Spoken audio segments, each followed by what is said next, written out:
Good morning children. कैसे हैं आप सब?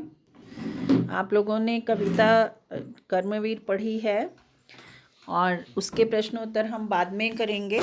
हमने अपना जो कार्य है वो पूर्ण कर लिया था। पहले जो अभ्यास सागर का दिया था, देशभक्त पूर्व पाठ तक हमने किया था। आज हम अभ्यास सागर में पाठ का की प्रारंभ कर रहे हैं, जिसमें व्याकरण कार्य में उत्पत्ति के आधार पर शब्द के भेद हम पढ़ेंगे।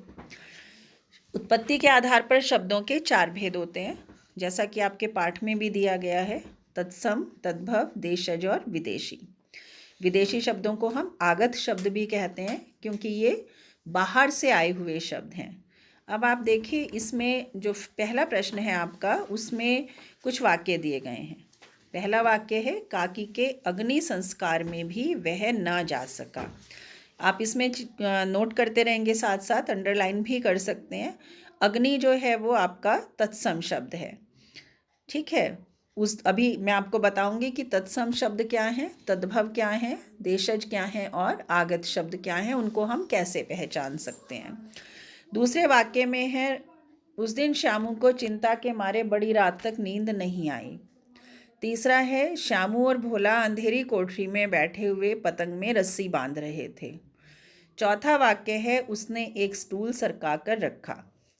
अब इन वाक्यों में जो है आप देख रहे हैं कि 4 वाक्य हैं, चारों में अलग अलग शब्द हैं और इन अलग अलग शब्दों को हम 4 प्रकार के जो भेद हैं उसमें बांट सकते हैं। जैसे मैंने अभी आपको बताया था, तत्सम, तद्भव, देशज और आगत शब्द। अग्नि जो है वो संस्कृत भाषा का शब्द है, तत्सम शब्द है। रात और नींद तद्भव शब्द हैं, क्योंकि ये संस्कृत भाषा का सरल रूप है। कोठरी जो है वो ग्रामीण क्षेत्र में देशज भाषा का शब्द है, ग्रामीण क्षेत्रों में बोली जाने वाली भाषा का शब्द है, जनसाधारण की या बोलचाल की भाषा का शब्द है।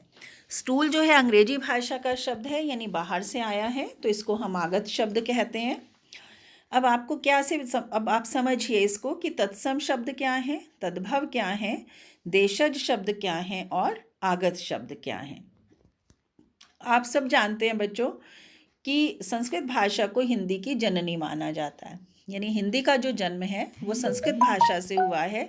दोनों ही भाषाओं की लिपि देवनागरी है और बहुत सारे शब्द ऐसे हैं जो हम संस्कृत भाषा के ही शब्द बिल्कुल उसी रूप में हिंदी में प्रयोग करते हैं, जिस रूप में उनका प्रयोग संस्कृत भाषा में किया जाता है।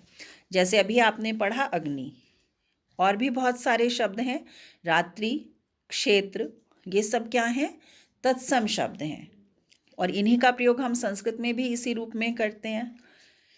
लेकिन संस्कृत में जो तत्सम शब्द, संस्कृत के जिन शब्दों का हम प्रयोग करते हैं, जो तत्सम शब्द हैं वो उच्चारण में कठिन होते हैं। तो उच्चारण की सुविधा की दृष्टि से उन्हें सरल बना लिया गया। उनका एक इजी जो फॉर्म है, इजी जो रूप है, सरल रूप है, वो बोलना प्रारंभ कर दिया लोगों ने और उनका थोड़ा सा रूप बदल गया। जैसे अग्नि से आग, रात्रि, रात तद्भव हो गया, क्षेत्र का खेत हो गया, दुग्ध का दूध हो गया, घृत का घी हो गया और घोड़ा घोटक, अक्षी आँख, मयूर मोर, सूर्य सूरज, चंद्र चांद, स्वप्न सपना, ऐसे बहुत सारे शब्द हैं। अभी हम जब पढ़ेंगे तो बहुत से शब्द हमारे समक्ष आएंगे। तो संस्कृत के जिन शब्दों का रूप सरल किया गया वो तद्भव शब्द कहलाए, जो संस्कृत से हिंदी में आए, इनका रूप बदल गया।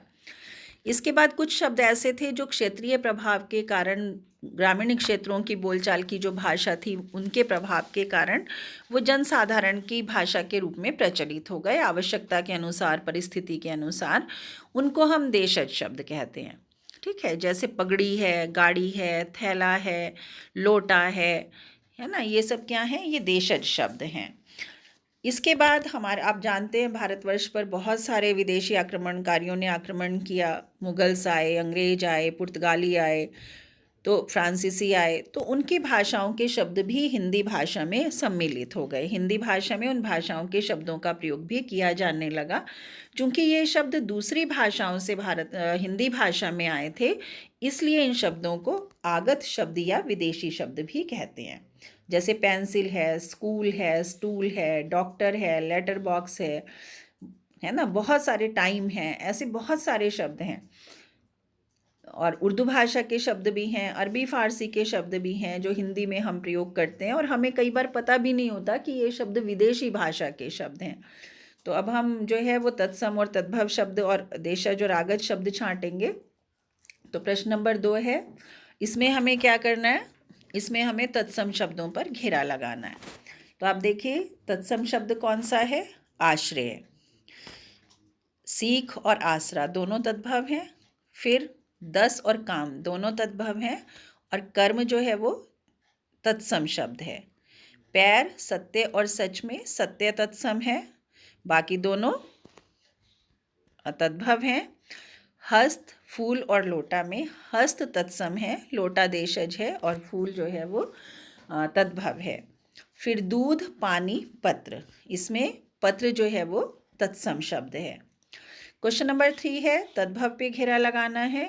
हाथी, हस्ती, चरण, हाथी जो है वो तद्भव है और हस्ती जो है वो तत्सम है, हस्ती का तद्भव हाथी है। फिर मिट्टी, गृही और दुग्ध, इसमें मिट्टी जो है वो क्या है, मिट्टी तद्भव है, मिट्टी का तत्सम क्या होता है, मृत्तिका। फिर जीभ, लोटा, कर्ण, इसमें जीभ जो है वो तद्भव है, जीभ का तत्सम होता है जिह्वा। फिर सच, बटन, खटिया, सच जो है तद्भव है क्योंकि सच का तत्सम होता है सत्य। फिर गमछा, मेज, सपना, सपना तद्भव है और सपना का तत्सम होता है स्वप्न।